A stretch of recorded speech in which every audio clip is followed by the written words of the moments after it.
so much fun with Dan.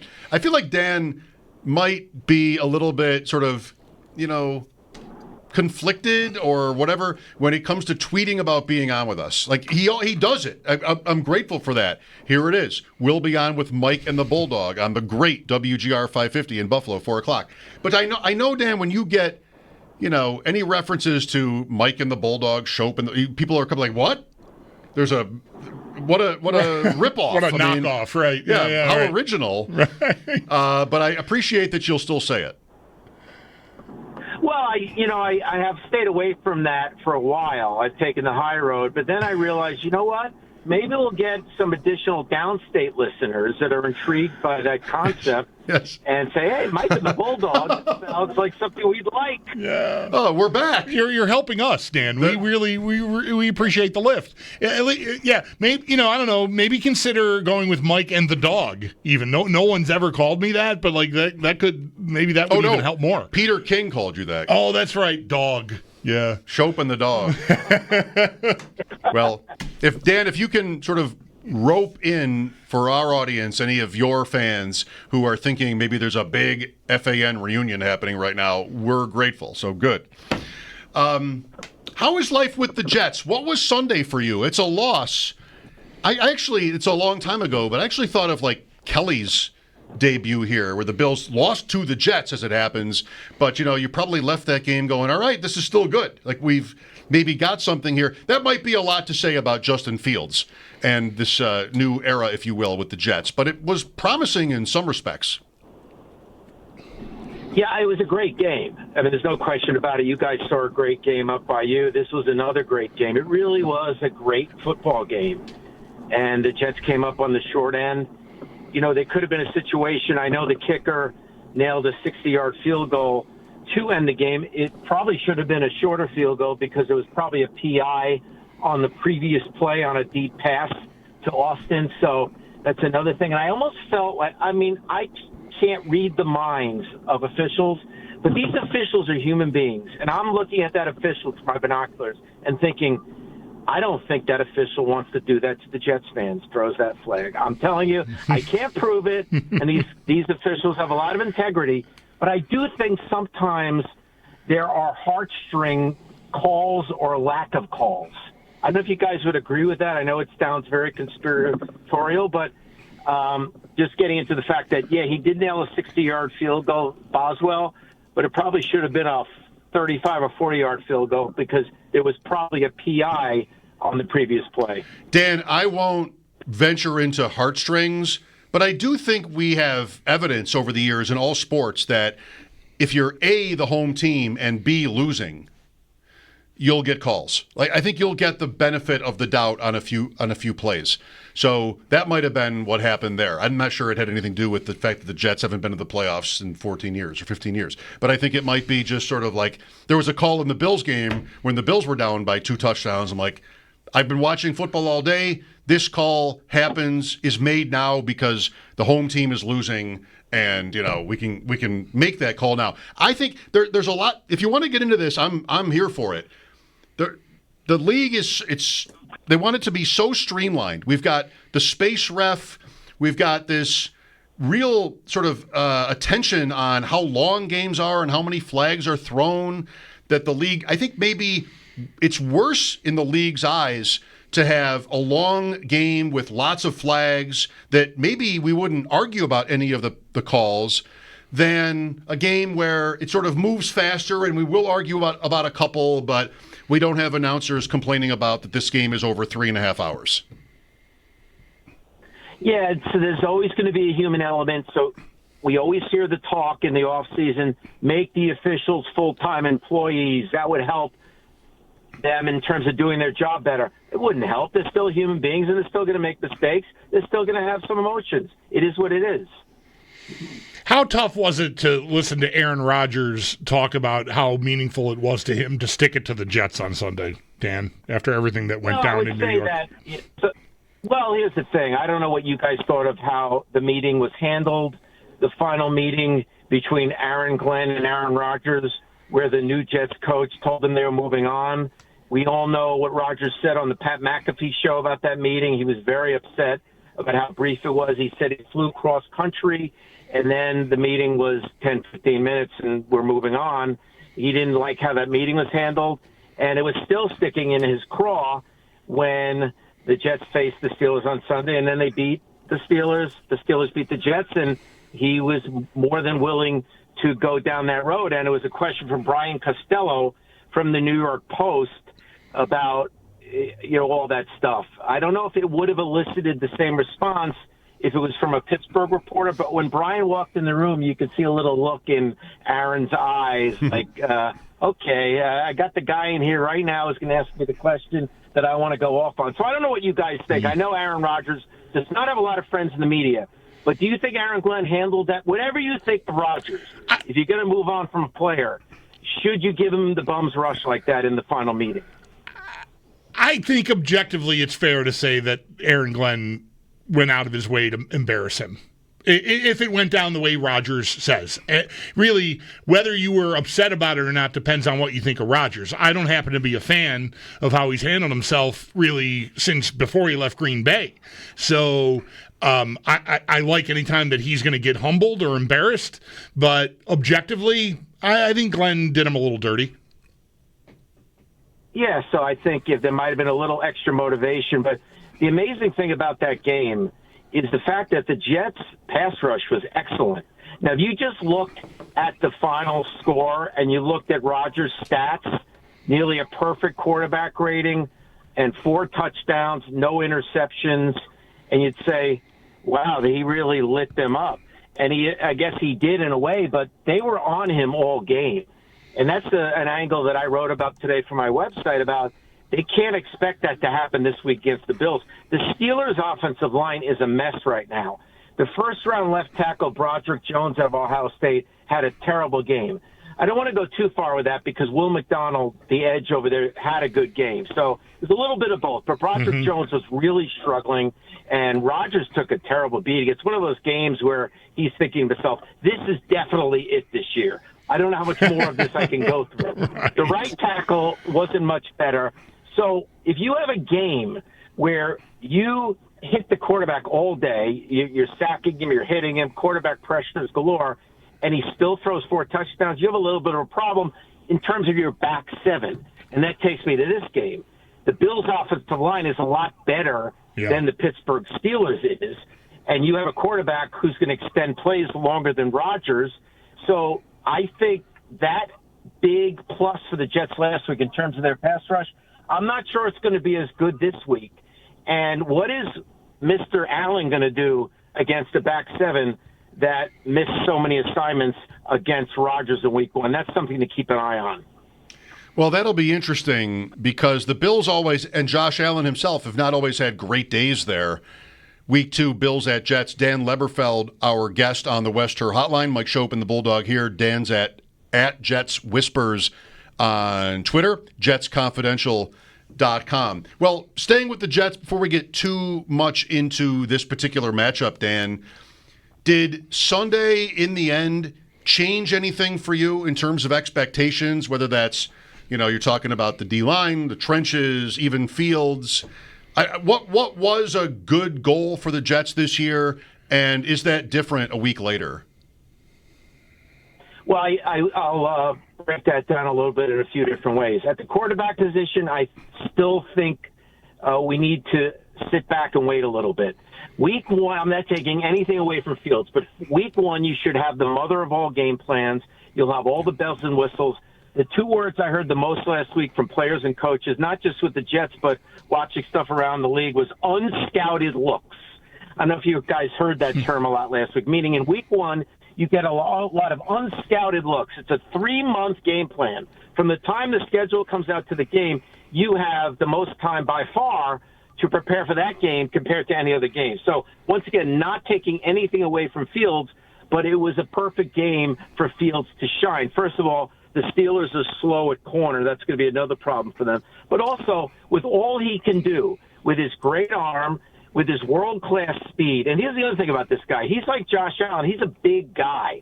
I'm talking about physically like Josh Allen. This guy's 6'3", 230. So he's not only got a great arm and he's fast to run away from people, he is big. he breaks tackles. So he's kind of got that going on. So week one, you do all the different bells and whistles and nuances that you could do in week one.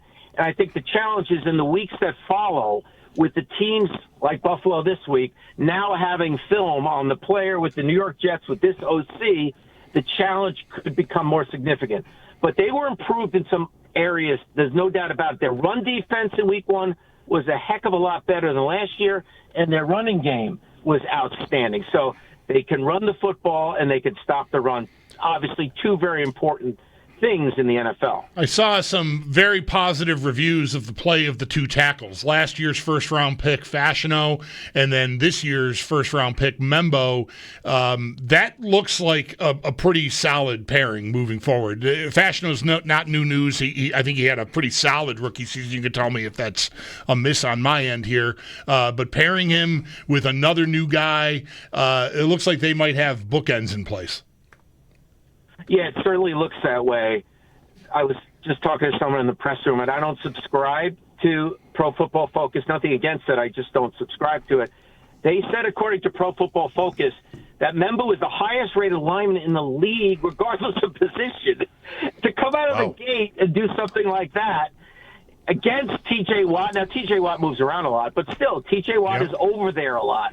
A remarkable opening day for Membo. You know, he wasn't as much a slam dunk prospect as Fasciano on the other side. Fasciano, everyone knew, was a top 10, top 12 pick who had a great career at Penn State. This guy, Membo, was a second-team all-conference in the SEC last year, and when he reached out to the advisory board in the NFL office where players ask, what round, I'm a junior, what round might I go in, they said second to third.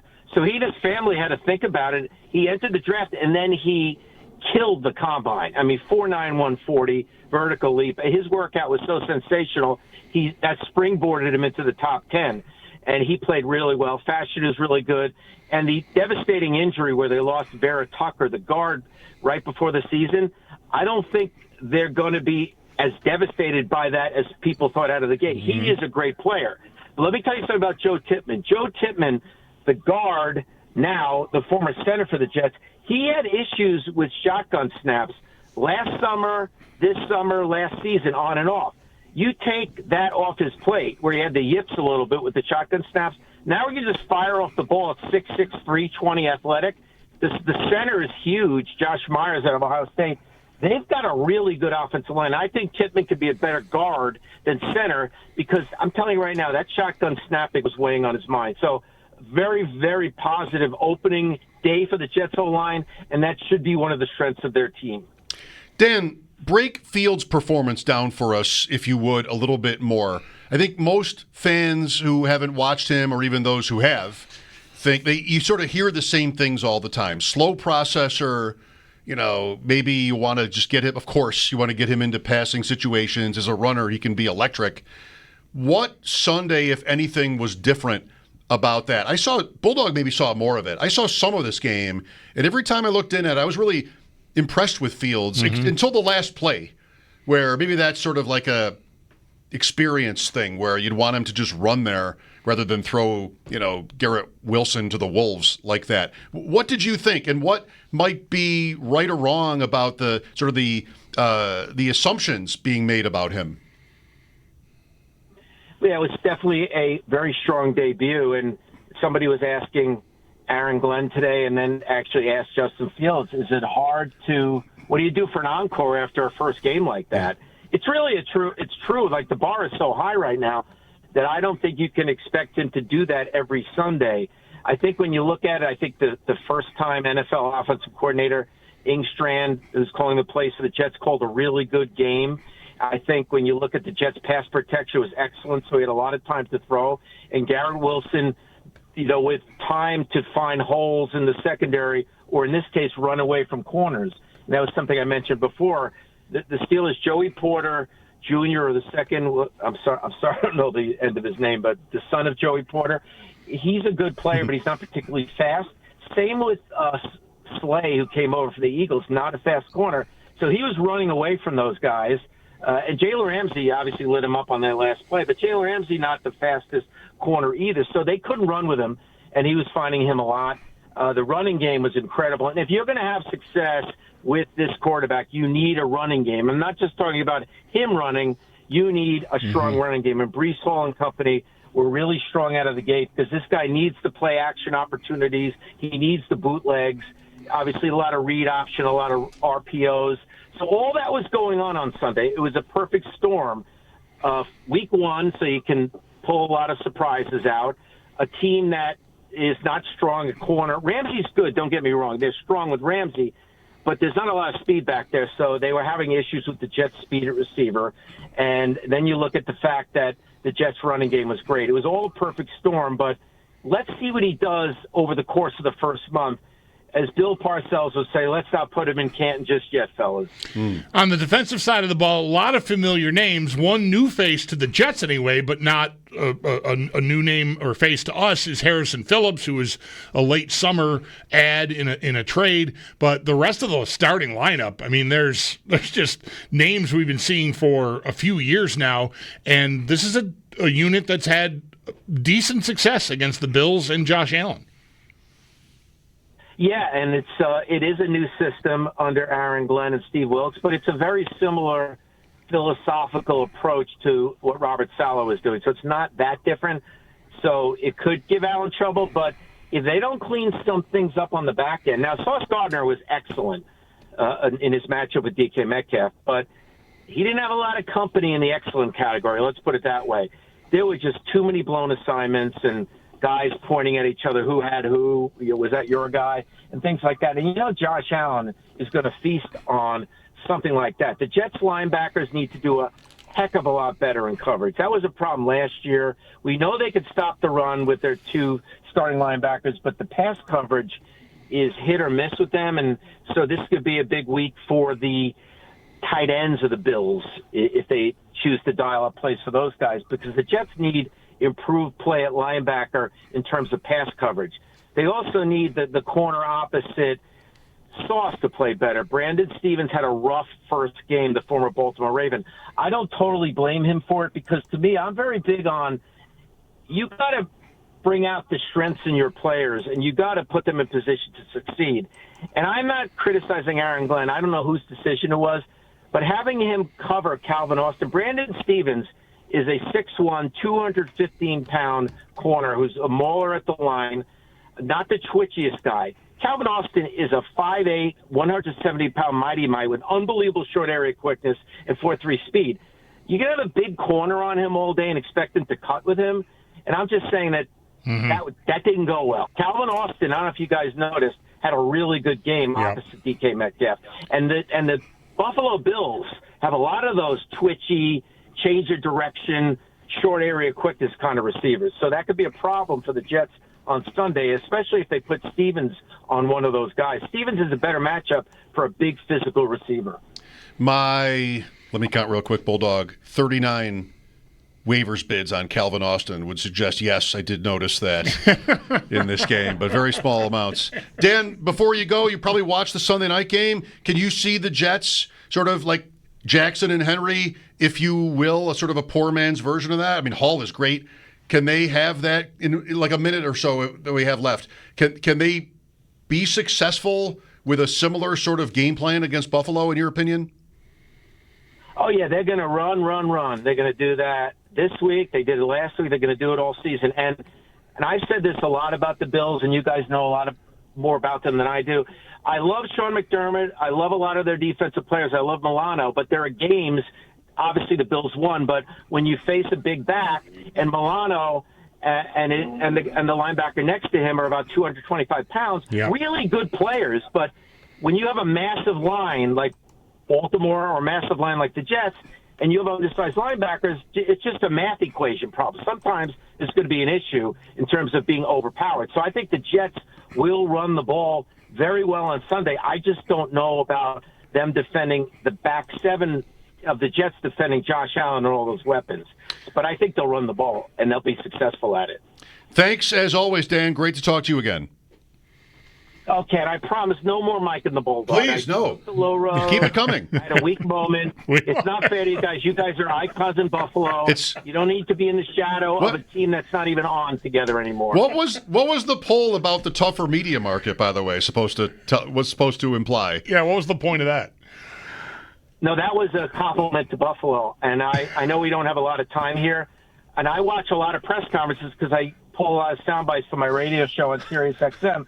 And I hear the press conferences. I hear the questions from Buffalo. Buffalo is a tougher football media market than New York City now. It wasn't 20 years ago, but it is now. Watch some of Aaron Glenn's press conferences and get back to me. Would you do me a favor, even if it's off to the side, if you would? I would like to ask you, have you asked Tyrod Taylor that question?